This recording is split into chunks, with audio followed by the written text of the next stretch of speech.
আল্লাহ রাব্বুল আলামিন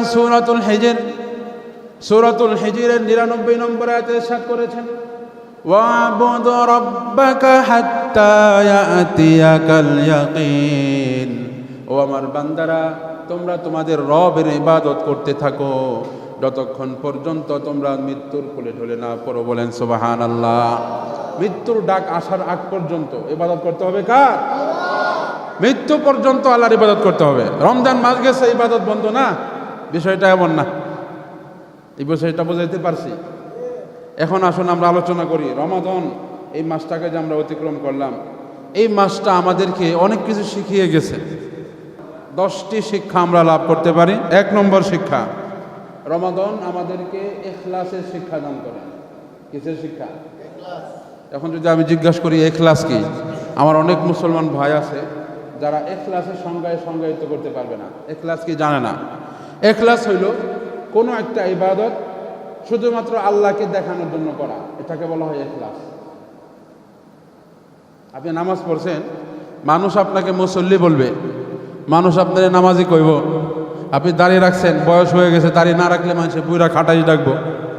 মানুষ দেখানোর জন্য আপনি নামাজ পড়েন, মানুষ দেখানোর জন্য আপনি রোজা রাখেন, মানুষ দেখানোর জন্য যদি আপনি দাঁড়িয়ে রাখেন, তাহলে এই ইবাদত কি আল্লাহর জন্য হয়েছে? একটু জোরে কোন। এই ইবাদত আল্লাহর জন্য হয় না, এই ইবাদত হয়েছে মানুষ দেখানোর জন্য। তার মানে আপনি যে ইবাদতটা করলেন, এই ইবাদতের মধ্যে আপনার ইখলাস ছিল না। আরেকজন নামাজ পড়তেছে, আল্লাহকে দেখানোর জন্যই তার নিয়ত, কিন্তু এরপরও 2-4 মানুষ দেখা ফেলেছে, মানুষ তাকে নামাজি বলে, কিন্তু তার উদ্দেশ্য এটা না। মানুষ তাকে হাজি বলুক এই জন্য হজ করছে, এটা তার উদ্দেশ্য না। তার উদ্দেশ্য আল্লাহ তাআলা আমাকে সম্পদ দিয়েছে, হজের সামর্থ্য দিয়েছে, আমি হজ করছি, আমি আল্লাহ সন্তুষ্টির জন্যই হজ করছি। এখন মানুষ আমার হাজি সাহেব বলে, আমি তো মানুষকে বলতে বলি নাই, তাহলে এটা কোনো সমস্যা নাই। তাহলে ইবাদত ইখলাস থাকবে কখন? যখন ওই ইবাদতটা একমাত্র কার জন্য হবে। তাহলে রমাদান আমাদেরকে সর্বপ্রথম যে শিক্ষাটা দেয় সেটা হলো ইখলাসের শিক্ষা দেয় আমাদেরকে। কারণ আমরা রমজান মাসে এই যে সারাটা দিন না খেয়ে থাকি, দীর্ঘ 12, 13, 14 ঘন্টা যে আমরা এত লম্বা একটা সময় না খেয়ে থাকি, এই যে না খেয়ে থাকাটা, এটা বলেন তো কার জন্য হয়? আল্লাহর জন্য না? আমরা দিনের মধ্যে অনেক সময় এমন অতিক্রম করি যে সময়টাতে আমি যদি কিছু খেয়ে ফেলি, পৃথিবীর কেউ দেখবে না। আমি যদি আধা বোতল পানি খেয়ে ফেলি, আমার গলাটা ভিজিয়ে ফেলি, পৃথিবীর কেউ দেখবে না। এরপরও প্রকৃত রোজাদার যারা আছে তারা কি রোজা ভেঙে ফেলে, পানি খেয়ে ফেলে? বরং তারা আল্লাহকে দেখানোর জন্য রোজা রাখতেছে। তাদের ওই রোজার মধ্যে ইখলাস ছিল কি না? ওই ইখলাস থাকার কারণে আল্লাহকে দেখানো, এই ইখলাসটা রমজান মাসে যেমন আমাদের ইখলাসের আমরা যেমন চর্চা করেছি, রমজান মাস যে চলে গেছে এরপরেও আমাদের ইবাদত অব্যাহত থাকবে কি থাকবে না? আমাদের প্রত্যেকটা ইবাদতের মধ্যেই রমাদানের ওই ইখলাসের যে শিক্ষাটা আমরা পেয়েছি, ওই শিক্ষাটা এখন ধরে রাখতে হবে। প্রত্যেকটা ইবাদত করতে হবে কার জন্য? আর একটু চিল্লা এখন কার জন্য? প্রত্যেকটা ইবাদতই করতে হবে আল্লাহ তাআলার জন্য। তাহলেই রমজানের এই শিক্ষাটা আমি ধরে রাখতে পারব। কথা ক্লিয়ার হয়েছে? এটা হলো রমজানের 1 নম্বর শিক্ষা। কারণ একজন মানুষ যত কিছুই করে, যত ইবাদত করে, একজন মুমিন তার সমস্ত ইবাদত আল্লাহ তাআলার জন্যই হবে। এটা স্বয়ং আল্লাহ রাব্বুল আলামিন সূরাতুল আনআমের 162 নম্বর আয়াতে ইরশাদ করেছেন। আল্লাহ তাআলা আল্লাহর নবীকে বলে দিয়েছেন, কুল ইন্না সলাতি ওয়া নুসুকি ওয়া মাহইয়ায়া ওয়া মামাতি লিল্লাহি রাব্বিল আলামিন। আল্লাহ রাব্বুল আলামিন তার খলিলুল্লাহ আল্লাহর নবী আমাদের জাতির পিতা ইব্রাহিম আলাইহিস সালাতু ওয়াস সালামকে আল্লাহ তাআলা ঘোষণা করে দিলেন, ও আমার নবী ইব্রাহিম, ও আমার বন্ধু, ও আমার খলিল, আপনি আপনার উম্মত এবং জাতিদেরকে জানায়া দেন, ইন্না সলাতি, নিশ্চয় আমার নামাজ, ওয়া নুসুকি, এবং আমার কুরবানি, ওয়া মাহইয়ায়া, এবং আমার জীবন ধারণ, ওয়া মামাতি, এবং আমার মৃত্যুবরণ করা, সব কিছু একজনের জন্য। চিল্লায় বলেন তো তিনি কে? মানুষের সব কিছু কার জন্য হবে? একজন মুমিন যা কিছু করবে, মুমিন যদি জীবন ধারণ করে আল্লাহর সন্তুষ্টির জন্যই জীবন ধারণ করবে। মুমিন যদি মৃত্যুকে গ্রহণ করে আল্লাহর রাস্তায় দিন কায়েম করার জন্য সে যদি নিজের জীবনটাকে বিসর্জন দিয়ে দেয়, তাহলে এটাও কার জন্য হবে? আল্লাহ তাআলার জন্য হতে হবে। এই জন্য সূরাতুল আনআমের এই আয়াত থেকে আমরা শিক্ষা পাই যে রমজানের যে ইখলাসের শিক্ষাটা আছে, এটা শুধু রমজানের রোজার মধ্যে কাজে লাগাইলে চলবে না।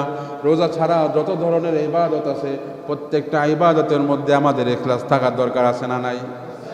জন্য ইখলাস থাকতে হবে। ইখলাস ছাড়া কোনো ইবাদত আল্লাহ তাআলার কাছে একদম চাইরানা পরিমাণ দাম থাকবে না। রমজানের 1 নম্বর শিক্ষা আমরা পাইলাম ইখলাস। রমজানের 2 নম্বর শিক্ষা আমরা পাই ইহসান। ইহসান অর্থ হলো কোনো একটা ইবাদত এমনভাবে করা যে মনে করা ইবাদত করার সময় আমি আল্লাহকে দেখতেছি, অথবা আল্লাহ তাআলা আমাকে দেখতেছে। আল্লাহ নবী, বিশ্ব নবী জনাবে মুহাম্মদুর রাসূলুল্লাহ সাল্লাল্লাহু আলাইহি ওয়াসাল্লাম তিনি একদিন সাহাবীদেরকে নিয়ে বসে আছেন। হযরতে জিবরিল আলাইহিস সালাম আল্লাহর নবীর কাছে আসলেন, কিন্তু জিবরিল যে আসলেন তিনি নিজের আকৃতিতে আসলেন না, একজন গ্রাম্য বেদুইন মূর্খ একজন সাহাবীর আকৃতিতে তিনি আসলেন। এসে একদম আল্লাহর নবীর সামনে বসে পড়লেন। আল্লাহর নবীকে বিভিন্ন প্রশ্ন করলেন, ঈমান কি, ইসলাম কি। এই প্রশ্নগুলো করার পরে হযরতে জিবরিল আলাইহিস সালাম আমার আল্লাহর নবীকে একটা প্রশ্ন ছুড়ে দিলেন। প্রশ্নটা হলো ওয়ামাল ইহসান, ইয়া রাসূলুল্লাহ, ইয়া হাবিবাল্লাহ, ইহসান কাকে বলে? আল্লাহর নবী জবাব দিলেন, আনতা বুদাল্লাহা কাআন্নাকা তারাহু ফাইন লাম তাকুন তারাহু ফাইন্নাহু ইয়ারাক। ইহসান হলো তুমি এমনভাবে প্রত্যেকটা ইবাদত বন্দেগী করবা যে তোমার ইবাদত বন্দেগী করার সময় তোমার অন্তরে ধারণা থাকবে তুমি যা কিছুই করতেছো এই সব কিছু করার সময় তুমি নিজে আল্লাহ তাআলাকে দেখতেছো। বলেন সুবহানাল্লাহ। তুমি আল্লাহ তাআলাকে দেখতেছো। আমি নামাজে দাঁড়াইছি, আমি আল্লাহ তাআলার সাথে সাক্ষাৎ করতেছি, আমি আল্লাহকে দেখতেছি, এরকম একটা ধারণা বিশ্বাস নিজের অন্তরে স্থাপন করে নামাজে দাঁড়াইতে হবে। এটা যদি না পারে, ফাইন লাম তাকুন তারাহু ফাইন্নাহু ইয়ারাক, যদি কেউ এই বিশ্বাস স্থাপন করতে কষ্ট হয়, এটা যদি না পারে, আল্লাহ তাআলাকে দেখতেছে এই বিশ্বাস যদি অর্জন করতে না পারে, তাহলে তার জন্য 2 নম্বর স্তর হলো সে যে ইবাদত করতেছে সে আল্লাহকে দেখুক না দেখুক, আল্লাহ তাআলা তাকে দেখতেছে। এই ধারণাটা প্রত্যেকের ইবাদতের সময় মনে থাকা চাই। এই ইবাদতের এই মন মানসিকতা, ইহসানের এই মন মানসিকতা পুরো রমজান মাস ধরে সিয়াম সাধনার সময় আমাদের ভিতর ছিল কি ছিল না? ছিল না? আমরা রোজা রাখছি, যে রোজা রাখার সময় আমাদের ধারণা ছিল না যে আল্লাহ তাআলা দেখতেছে আমাদেরকে। যদি পানি খায় লাই, পৃথিবীর আর কেউ না দেখুক আর না দেখুক, কে দেখবে? এটাই হলো ইহসানের মাকাম। এই ইহসানের মাকামের শিক্ষা শুধু রমজান মাসে আমরা ফেলে আসলে চলবে না। রমজানে আমরা যে ইহসানের চর্চা করেছি, ইহসানের এই মাকামের চর্চা রমজান ছাড়া বছরের বাকি 11টা মাসেও আমাদেরকে ফলো করতে হবে। রাজি আছেন তো ইনশাল্লাহ? এটা হলো 2 নম্বর শিক্ষা রমজানের। রমজানের 3 নম্বর শিক্ষা কি পাইলাম? রমজানের 3 নম্বর শিক্ষা আমরা পাইলাম তাকওয়া, আল্লাহ তাআলার ভয় অর্জন করার বিষয়। তাকওয়ার বিষয়টা আমরা অর্জন করতে পারছি। তাকওয়া কি? তাকওয়া হলো ইমতিসালু আওয়ামিরিল্লাহি ওয়াজতিনাবু নাওয়াহিহি। তাকওয়া হলো একজন ব্যক্তি যদি মুত্তাকি হয়ে যায়, তাকওয়াবান হয়ে যায়, তাহলে সে আল্লাহ তাআলা যত আদেশ আছে সব বাস্তবায়ন করবে, যত নিষেধ আছে ওই সব নিষেধাজ্ঞা থেকে সে নিজেকে বিরত রাখবে। এবার আসুন আমরা দেখি রমজান মাসে আমরা তাকওয়ার চর্চা করেছি কি করি নাই? করছি না? করছি। রমজান মাসে যত ধরনের নেক আমল আছে ওই নেক আমলগুলো আমরা বেশি বেশি অংশগ্রহণ করার চেষ্টা করছি, যদিও সবাই সব নেক আমল করতে পারে নাই, বেশি থেকে বেশি চেষ্টাটা তো করছি। আবার যত গুনার কাজ আছে যতটুকু সম্ভব নিজেকে বিরত রাখা যায়, গুনার কাজ থেকে বিরত রাখছি কিনা, এটাই হলো তাকওয়া। তাকওয়া শব্দের অর্থ হলো আল্লাহ তাআলার ভয়, আল্লাহ তাআলার আদেশগুলো বেশি বেশি পালন করা, আল্লাহ তাআলার নিষেধাজ্ঞাগুলো থেকে বেশি বেশি দূরে থাকা, আল্লাহ তাআলার ভয় অন্তরের মধ্যে নিয়ে। তাহলে এই শিক্ষাটা আমরা রোজার মাসে যেমন পেয়েছি, রোজার মাস ছাড়া বছরের বাকি 11 মাস যেটা আছে, বছরের বাকি 11টা মাসের মধ্যে সারাটা বছর জুড়ে আমাদেরকে এই তাকওয়ার শিক্ষাটা ধরে রাখতে হবে। পারবো তো ইনশাল্লাহ? 4 নম্বর শিক্ষা কি পাইলাম? 4 নম্বর শিক্ষা পাইলাম সিয়াম সাধনা। রমজান মাসে আমরা রোজা রাখছি, রোজাটা যেন খালি রমাদান কেন্দ্রিক, শুধু রমজানের 29টা 30টা রোজায় যেন না হয়। এই রমজানের রোজা ছাড়াও আল্লাহর নবী সপ্তাহে 2 দিন রোজা রাখতেন, সোমবার বৃহস্পতিবার। এই জন্য যদি কারোর পসিবল হয় সপ্তাহে 2টা রোজা রাখা, সে যেন রাখে। কারো যদি এটা পসিবল না হয় সপ্তাহে 2টা রোজা, তাহলে সে যেন মাসে 3টা রোজা রাখে। আইয়ামে বিজ, প্রত্যেক মাস, আরবি মাসের 13, 14 এবং 15 তারিখ, এই 3টা দিন যেন সে রোজা রাখে। ফায়দা কি হবে? প্রত্যেক মাসে 3টা রোজা রাখলে প্রত্যেক মাসের দিন কয়টা থাকে? 30টা না? আর আল্লাহ রাব্বুল আলামিন পবিত্র কোরআনে ঘোষণা করেছেন, মান জাআ বিল হাসানাতি ফালাহু আশরু আমসালিহা। আমার কোনো বান্দা যদি আমার সন্তুষ্টির জন্য একটা ইবাদত করে, আমি রব্বুল আলামিন আমার ওই বান্দার ইবাদতটাকে কমপক্ষে 10 গুণ বাড়ায় দেই। বলেন সুবহানাল্লাহ। তার মানে কেউ যদি প্রত্যেক মাসের আইয়ামে বীজের 3টা রোজা রাখে, তাহলে প্রত্যেকটা আমলকে যদি 10 গুণ বাড়ানো হয়, তাহলে 3টার আমল কত গুণ হবে? 30 হবে। তাহলে এক মাসে 30 দিনে হয়। কোনো ব্যক্তি, কোনো বান্দা, আল্লাহ নবীর কোনো উম্মত যদি মাসে 3টা রোজা যদি কন্টিনিউ করতে পারে, সারাটা বছর রোজা রাখলে যে সওয়াব, এভাবে যদি সে আজীবন করতে পারে, আজীবনই সারা বছর রোজা রাখার সওয়াব আল্লাহ তাআলা তার আমল নামে দান করবেন। সুবহানাল্লাহ। তাহলে রমজানের যে চতুর্থ শিক্ষা আমরা পাইলাম, সিয়াম সাধনা, এই সিয়াম সাধনা এর শিক্ষাটা শুধু রমজানেই রোজা রাখলে চলবে না, রমজানের বাহিরেও কমপক্ষে সপ্তাহে 2টা না পারলে মাসে কমপক্ষে 3টা যদি রাখি, তারপরেও রমাদানের এই সিয়াম সাধনার, এই যে না খেয়ে থাকার যে একটা চর্চা, নিজেকে একটু কষ্ট দেওয়া, নিজের নফসের বিরুদ্ধে গিয়ে নিজেকে একটু কষ্ট দেওয়া, এই কষ্ট দেওয়ার শিক্ষাটা আমরা সারাটা বছর বজায় রাখলাম এবং পাশাপাশি ইবাদতের শিক্ষাটাও হয়ে গেল। 5 নম্বর যে শিক্ষা আমরা পেলাম সেটা হলো কিয়াম, নামাজ পড়া। রমজান মাসে দীর্ঘ একটা মাস আমরা নামাজ তো পড়ছি, 5 ওয়াক্ত নামাজ তো আমরা সারা বছরই পড়ি। অতিরিক্ত একটা নামাজ এবং খুব লম্বা সময় ধরে পড়ার মতো একটা নামাজ পুরো রমজান মাস আমরা পড়ছি না? সে নামাজটার নাম কি? তারাবির নামাজ। এই যে রমজান মাসে দীর্ঘ সময় আল্লাহ তাআলার সামনে দাঁড়ায় থাকা, হ্যাঁ, নামাজ পড়ার যে একটা মন মানসিকতা, নামাজ পড়ার এই মন মানসিকতাকে শুধু রোজার মধ্যেই তালাবদ্ধ করে রাখলে চলবে না। এই নামাজের শিক্ষাটাও আমাদেরকে রমজানের বাহিরেও আনতে হবে। রমজানে যে 20 রাকাত তারাবি পড়ছি, 3 রাকাত বাতিল পড়ছি, এত না হলেও অল্প অল্প করে হলেও কিছু কিছু নফল ইবাদত করার দরকার আছে না নাই? আল্লাহ নবী, বিশ্ব নবী জনাবে মুহাম্মদুর রাসূলুল্লাহ সাল্লাল্লাহু আলাইহি ওয়াসাল্লাম হাদিস শরীফে ইরশাদ করেছেন, আল্লাহ রাব্বুল আলামিন কিয়ামতের দিন সর্বপ্রথম বান্দার নামাজের হিসাব করবেন। নামাজের হিসাব করে করে যখন কিছু কিছু বান্দার বা আমল নামায় দেখা যাবে যে তার আমল নামায় তো অনেক নামাজের ঘাটতি রয়েছে, তার উপর ফরজ হয়েছিল 5000 ওয়াক্ত নামাজ তার সারা জীবনে, কিন্তু সে আদায় করছে 3000 ওয়াক্ত নামাজ। 2000 ওয়াক্ত নামাজ সে জীবনে পড়ে নাই, কাজাও করে নাই। এবার আল্লাহ রাব্বুল আলামিন তার রহমতে ফেরেশতাদেরকে আদেশ করবে, ও আমার ফেরেশতারা, তোমরা আমার বান্দার আমল নামা তন্ন তন্ন করে খুঁজে দেখো, আমার বান্দার আমল নামায় যদি কোনো নফল ইবাদত থাকে, কোনো নফল নামাজের সওয়াব যদি থাকে, তাহলে ওই নফল ইবাদতগুলো দিয়ে আমার বান্দার ফরজ ইবাদতের ঘাটতিগুলো পূরণ করে দাও। বলেন সুবহানাল্লাহ। তাহলে নফল ইবাদতের গুরুত্ব আছে না নাই? কিয়ামতের দিন ধরা খেয়ে যেতে হবে অধিকাংশ মানুষকে। নামাজ ফরজ হয়েছে 12, 13, 14, 15 বছর বয়সে, কিন্তু নামাজ ধরছে 30 বছর বয়সে। এমন লোক আছে না নাই? নামাজ ফরজ হয়েছে 15 বছর বয়সে, কিন্তু নামাজ ধরছে 45 বছর বয়সে, আছে না? 50 বছর বয়সে ধরছে। এই যে 40টা বছর সে নামাজ পড়লো না ফরজ হওয়ার পরেও, এই 40 বছরের প্রত্যেক বছরে 360 দিন করে ধরলে প্রত্যেক দিন 5 ওয়াক্ত করে, তাহলে 360 দিয়া যদি 5 গুণ দেন কত হয়? অনেক। এটা হলো 1 বছরের হিসাব। এরকম যদি 40 বছরের নামাজ কাজা থাকে তাহলে কত হবে?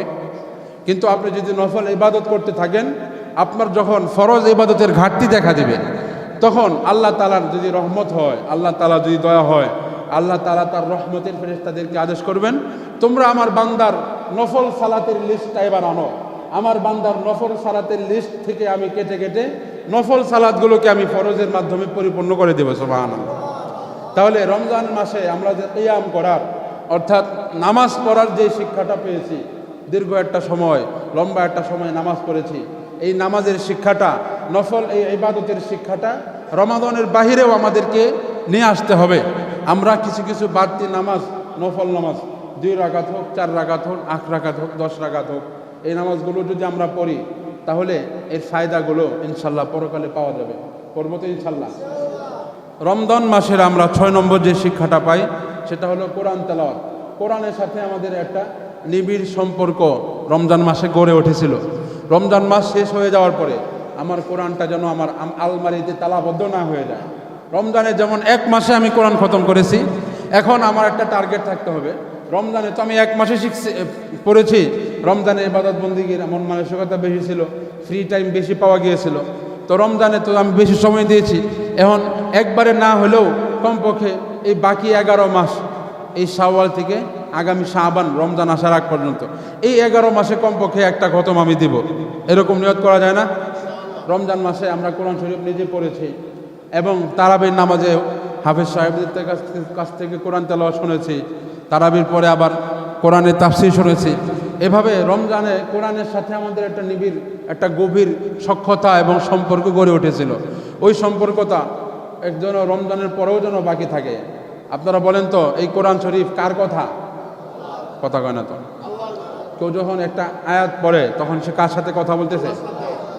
যারা যুবক ভাইরা আছো, তোমরা তোমাদের যাদের গার্লফ্রেন্ড আছে, হারাম রিলেশনশিপে যারা আছো, একদিন তোমরা তোমাদের গার্লফ্রেন্ডের সাথে কথা না বললে গার্লফ্রেন্ড রাগ করে না? আর কথা কয় না তো। বউ যাদের আছে, বউ যদি 1 সপ্তাহ খবর না হয়, না নেয়, ফোনেও কথা না কয়, দূরে থাকে, বউ রাগ করবে না? বাড়িতে আইলে 1 সুট তার সাথে হয়ে যাবে না? কথা কয় না তো। আপনাদের কি বাড়িতে বউ নাই নাকি? তাহলে কথা কন না কে? আপনার দূরে, বাড়ির থেকে অনেক দূরে কোথাও চলে গেছেন, 1 সপ্তাহের জন্য কোথাও চলে গেছেন, একটা সপ্তাহের মধ্যে আপনি একবারও বাড়িতে আপনার বিবির কথা, আপনার বেগম কেমন আছে, কি খাইতেছে, কি করতেছে না করতেছে যদি খবর না নেন, তাহলে বাড়িতে আইলে জারুর বাড়ি আছে না? নাই, আছে না? তাহলে 1 সপ্তাহ যদি দুনিয়ার মানুষ সহ্য করতে না পারে, আপনার হারাম রিলেশনশিপের গার্লফ্রেন্ড যদি একদিন ফোন না করলে সে যদি সহ্য করতে না পারে, যে আল্লাহ রব্বুল আলামিন আপনাকে হাজার হাজার নিয়ামত দিয়ে বেষ্টন করে রেখেছেন, ওই আল্লাহ তাআলা যে আপনার সাথে কথা বলার জন্য, একটা সুন্দর কনভারসেশন প্রতিষ্ঠা করার জন্য আল্লাহ তাআলা যে আপনাকে কোরআন দিয়েছে, ওই কোরআনটা যে একটা বছরও আপনি একবার খুলেন না, ওই আল্লাহ তাআলা কি রাগান্বিত হন না? তাহলে কোরআনে সময় দেওয়া দরকার আছে না নাই? কোরআনের সময় দিবেন তো ইনশাল্লাহ? কোরআনের একটা হরফ পড়লে কয়টা নেকি হয়? তাহলে আপনি যদি একটা সূরা পড়েন, একটা সূরার মধ্যে কতগুলো আয়াত থাকে, প্রত্যেকটা আয়াতে কতগুলো অক্ষর থাকে, কত পরিমাণ সওয়াব আল্লাহ তাআলা এই কোরআন তেলাওয়াতে রেখে দিয়েছেন, এটা মানে তুলনাহীন, এর সাথে কোনো তুলনাই হয় না। এজন্য রমজান মাসে যেমন আমরা কোরআনের সাথে সখ্যতা গড়ে তুলেছি, রমজান চলে যাওয়ার পরেও আমরা যেন কোরআনের সাথে রমজানের তুলনায় যদিও কম হয়, একদম ছেড়ে না দিয়ে কোরআনের সাথে একটা সম্পর্ক গড়ে তোলার চেষ্টা করবো। পারবো তো ইনশাল্লাহ? বিশেষ করে প্রত্যেক দিন ফজরের নামাজের পরে সূরা ইয়াসিন তেলাওয়াতের মাধ্যমে যদি আমার দিনটা আমরা শুরু করি, তাহলে এটা পুরোটা দিন আপনার যত প্রয়োজন আছে, সমস্ত প্রয়োজন আল্লাহ রাব্বুল আলামিনের পক্ষ থেকে ফয়সালা করা হবে। সুবহানাল্লাহ। এটা হলো রমজানের 6 নম্বর শিক্ষা। রমজানের 7 নম্বর যে শিক্ষা আমরা পাইলাম সেটা হলো তাওবা এবং ইস্তিগফারের শিক্ষা। আমরা আল্লাহ নবীর হাদিস শুনেছি, রমজান মাসে যারা জীবনের গুনাহ ক্ষমা করতে পারলো না, আল্লাহ তাআলার লানত তাদের উপর বর্ষিত হোক, আল্লাহ নবী নিজে আমিন বলেছেন। এই জন্য আমরা রমজান মাস, সারাটা রমজান মাস জুড়ে আল্লাহ তাআলার কাছে তাওবা ইস্তিগফার বেশি বেশি করেছি, ঠিক না? অন্য মসজিদের মুসল্লির কথা জানি না, আমি আমার মুসল্লিদেরকে নিয়ে দৈনিক আমরা তাওবা ইস্তিগফার করেছি, আল্লাহ তাআলার কাছে আমরা মাফ চাইছি, তাই কি চাই নাই? তো রমজান মাসে যেমন আমরা তাওবা ইস্তিগফার করেছি, তাওবা ইস্তিগফারের এই আমলটা রমজানের পরেও আমাদেরকে ধরে রাখতে হবে। পারবো তো ইনশাল্লাহ? কারণ আল্লাহ রাব্বুল আলামিন পবিত্র কোরআনে ঘোষণা করেছেন, ইন্নাল্লাহা ইউহিব্বুত তাওয়াবিনা ওয়া ইউহিব্বুল মুতাতাহহিরিন। নিশ্চয়ই রব্বুল আলামিন তিনি যারা তার বান্দাদের মধ্যে যারা তওবা করেন তাদেরকে ভালোবাসেন। বলেন সুবহানাল্লাহ। স্বয়ং আরশে আজিমের মালিক তাকে ভালোবাসে যে তওবা করে। আমরা কেউ যদি এমপি সাহেবের কাছের লোক হয়, তার পাওয়ারটাই থাকে অন্যরকম, আছে না? আমি কিন্তু এমপি সাহেবের ডাইন হাত, অমুকে কিন্তু এমপি সাহেবের বাম হাত, আরেকজন আছে এমপি সাহেবের বাম পাও, আরেকজন আছে এমপি সাহেবের বাম পায়ের জুতা। এরকম অনেক পাওয়ার নিয়ে আমাদের সমাজের লোক ঘুরে, আছে না নাই? আছে না? এমপি সাহেব না, মন্ত্রী সাহেব না, কোনো একটা দেশের রাষ্ট্রপ্রধান না, কোনো জাতিসংঘের প্রধানের কথা বলতেছি না, সারাটা পৃথিবীর বিশ্বজাহানের মালিক আল্লাহ তাআলা ভালোবাসেন। এটা কি কম বড় কথা? আল্লাহ তাআলার ভালোবাসার পাত্র হওয়া, এটা কম বড় কথা। ছোট্ট একটা আমল, কি একটা গুনাহ হয়ে যাবে, সাথে সাথে তওবা করে ফেলতে হবে। শয়তান গুনাহ করে ফেলছে, একটা ভুল হয়ে গেছে, সাথে সাথে ইস্তেগফার করে আল্লাহ তাআলার প্রিয় বান্দা হয়ে যেতে হবে। পারবো না ইনশাআল্লাহ? আল্লাহ নবী ইরশাদ করেছেন, কুল্লু ইবনি আদম খাত্তাউন ওয়া খায়রুল খাত্তাইনা তাওয়াবুন। পৃথিবীতে যত মানুষ আছে, নবী ছাড়া পৃথিবীর সমস্ত মানুষেরাই গুনাহ করে, এটা ঠিক আছে, কিন্তু এই গুনাহগার বান্দাদের মধ্যে আল্লাহ রব্বুল আলামিনের কাছে তারাই প্রিয় যারা গুনাহ হয়ে যাওয়ার পরে সাথে সাথে তওবা করে আল্লাহর কাছে। সুবহানাল্লাহ। এই জন্য গুনাহ হয়ে গেলে তওবা করতে রাজি আছেন তো ইনশাআল্লাহ? ইস্তেগফারেরও অনেক ফজিলত আছে। আল্লাহ নবী ইরশাদ করেছেন, মান লাজিমাল ইস্তিগফার জাআলাল্লাহু লাহু মিন কুল্লি যিকিন মাখরাজা ওয়া মিন কুল্লি হাম্মিন ফারাজা ওয়া ইয়ারযুকুহু মিন হাইসু লা ইয়াহতাসিব। যারা নিয়মিত ইস্তেগফারের আমল করবে, আল্লাহ রব্বুল আলামিন তার সমস্ত বিপদ আপদ থেকে তাকে উদ্ধার করে দিবেন। সুবহানাল্লাহ। যত বিপদ আপদ আছে, আপনার মামলা মোকদ্দমা আছে, জমি জমা নিয়ে বিপদ আপদ আছে, পাশের বাড়ির পাশের জমির চাস্তো ভাইয়ের সাথে জমি জমা নিয়ে মারামারি কাটাকাটি আছে, আপনার মামলা মোকদ্দমা আছে, বড় কোনো রোগ হাসপাতালে দৌড়াদৌড়ি আছে, যত ধরনের সমস্যা থাকতে পারে সমস্ত সমস্যা থেকে উদ্ধার করবেন কে? আমলটা কি? ইস্তেগফার। কি আমল করতে হবে? আল্লাহ নবী নিজে ইরশাদ করেছেন, আমার নবী কোনো গুনাহ নাই, আমি নবী গুনাহ নাই, তারপরেও আমি নবী কমপক্ষে দৈনিক 100 বার আল্লাহর কাছে ইস্তেগফার করি। সুবহানাল্লাহ কইতেন না? কয়বার? দৈনিক 100 বার ইস্তেগফার পরে এমন লোক কয়জন আছে? যদি হাত তুলতে বলি 5 জনও পাওয়া যাবে না মনে হয়। অথচ আল্লাহ নবীর কোনো গুনাহ নাই, তার সামনের পিছনের সব গুনাহ মাফ, তার কোনো গুনাহ নাই। এরপরও আল্লাহ নবী এই উম্মতে মুহাম্মদীকে শেখানোর জন্য, আমাদের মতো গুনাহগার উম্মতদেরকে শেখানোর জন্য দৈনিক 100 বার, কমপক্ষে 100 বার ইস্তেগফার করি। আমরা গুনাহগার উম্মত হয়েও মনে হয় আমরা 100 বার ইস্তেগফার করি। আমার ভাইয়েরা, এই হলো 7 নম্বর। 8 নম্বর শিক্ষা যেটা আমরা পেলাম সেটা হলো সবর, ধৈর্যের শিক্ষা আমরা পেয়েছি। কিসের শিক্ষা? আল্লাহ নবীর হাদিসে পাওয়া যায়, সহিহ মুসলিমের 1151 নম্বর হাদিস। আল্লাহ নবী ইরশাদ করেছেন, ফামান সাব্বাহু আহাদুন আও কাতালাহু ফালইয়াকুল ইন্নী ইমরুউন সালিহুন। রমজান মাস এটা ধৈর্যের মাস। কিভাবে ধৈর্য ধারণ করি আমরা দেখেন। সারাটা দিন যে না খাই আসি, পেটের মধ্যে ক্ষুধা আছে না নাই? আছে না? ক্ষুধা নিবারণ করার, ক্ষুধা লাগছে কিন্তু না খায়া বসে থাকা, এটা ধৈর্যের কাজ না? এটা হলো 1 নম্বর। 2 নম্বর, এই সহিহ মুসলিমে যে হাদিসটা শুনাইলাম, এখানেও আল্লাহ নবী ধৈর্যের কথা বলেছেন। কোনো রোজাদার ব্যক্তিকে কেউ যদি গালি দেয়, কেউ যদি আসা ঘুষি মারা দাঁত ফালায় দেয়, কেউ যদি তার সাথে লড়াই করতে চায়, তাহলে সে যেন ধৈর্য ধারণ করে রোজাদার সে যেন তাকে বলে দেয়, ভাই আমি রোজাদার, আমি তোমার সাথে এখন গালাগালি করতে পারবো না, তোমার সাথে আমি এখন মারামারিও করতে পারবো না। তাহলে রোজা রেখা আমরা রমজান মাসে একটা ধৈর্যের শিক্ষা পাইছি না? ধৈর্যের ওই শিক্ষাটা রমজান মাস ছাড়াও বাকিটা সময়, বছরের বাকি 11টা মাসেও আমাদেরকে এই ধৈর্যের শিক্ষা আমাদের জীবনে রাখতে হবে। 9 নম্বর যে শিক্ষা, সময় শেষ হয়ে যাচ্ছে, সংক্ষেপে বলে ফেলি। 9 নম্বর যে শিক্ষা সেটা হলো সুশৃঙ্খল জীবনযাপনের একটা শিক্ষা রমজান মাস থেকে আমরা লাভ করি। রুটিন মাফিক জীবনযাপন করার একটা শিক্ষা, রুটিন মাফিক একটা জীবন পরিচালনার সুন্দর একটা শিক্ষা আমরা রমজান মাসে পাইছি কি পাই নাই? ডিসিপ্লিন পাইছি না? একই সময়ে প্রত্যেক দিন সাহারি খাওয়া, একই সময়ে প্রত্যেক দিন ইফতার করা, একই সময়ে প্রত্যেক দিন তারাবিতে অংশগ্রহণ করা, একই সময়ে প্রত্যেক দিন কিয়ামুল লাইল, কোরআন তেলাওয়াত, একই সময়ে জিকির আজকার, একই সময়ে দুয়ার ইহতিমাম। এই যে ইবাদতগুলো নিয়মানুবর্তী হওয়া, ডিসিপ্লিন মেনটেন করে একজন মুসলমান যে জীবন পরিচালনা করতে পারে, এর সর্বোত্তম শিক্ষা আমরা রমজান মাস থেকে পেয়েছি। এই শিক্ষাটা, এই ডিসিপ্লিনের এই শিক্ষাটা শুধু রমজানের সীমাবদ্ধ না রেখে বছরের বাকি 11টা মাস আমাদের সীমাবদ্ধ, বাকি 11টা মাসেও আমাদেরকে চালিয়ে যেতে হবে। পারবো না ইনশাল্লাহ?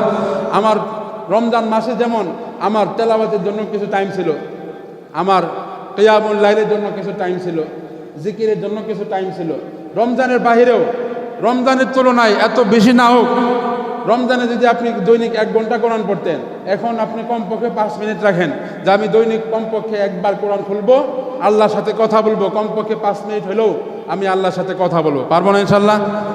এইরকম রমজান মাসে আমার প্রত্যেকটা কাজ যেমন রুটিন মাফিক ছিল, এই সময় ইফতার করব, এই সময় সেহরি খাবো, এই সময় তারাবি পড়বো, এই সময় কোরআন পড়বো, এরকম একটা রুটিন করে ফেলেছিলাম।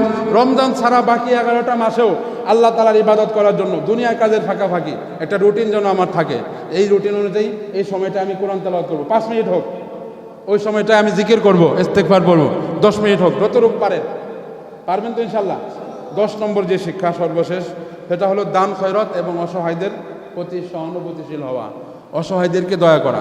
রমজান মাসে একটা মাস না খায়া দেখছি, না খায়া থাকার কি কষ্ট, কি কন বুঝি নাই? না খায়া থাকলে পেটের ক্ষুধা, পেটের জ্বালা যে কি জ্বালা, এটা আমরা বুঝছি কিনা? এটার মাধ্যমে আমরা আমাদের আশেপাশের অসহায় যারা, হত দরিদ্র যারা, নুন আনতে যাদের পান্তা ফুরায়, যারা 3 বেলার জায়গায় 2 বেলা খায়ে থাকে, পান্তা ভাত খেয়ে যারা রাত কাটায়, দিনের পর দিন যারা দিনাতিপাত করে, তাদের কষ্টটা আমাদের বোঝার একটা সক্ষমতা তৈরি হয়েছে কি হয়েছে না? এটা শুধু বুঝা বসে থাকলে হবে না। এটা যেমন আমরা বুঝছি ক্ষুধার যন্ত্রণা কত মারাত্মক, এটা যখন আমরা বুঝতে পেরেছি, আমার আশেপাশে ক্ষুধার তো ভাই যখন আমরা দেখব, তখন তার পেট ভরে খানা খাওয়ানো। আসো ভাই চলো, তোমাকে আজকে হোটেল থেকে আমি খাওয়াবো, এই নাও 200 টাকা, যাও তুমি একবেলা ভালো যায় খায় আসো, হোটেল থেকে যেটা মন চায় যাও খায় আসো। পারবো না ইনশাল্লাহ? আল্লাহ তাআলা যে আমলগুলো হইল রমাদানের এই 10টা শিক্ষার যে আলোচনা হইল, আল্লাহ তাআলা আমাদের সবাইকে বোঝার এবং আমল করার তৌফিক দান করুন।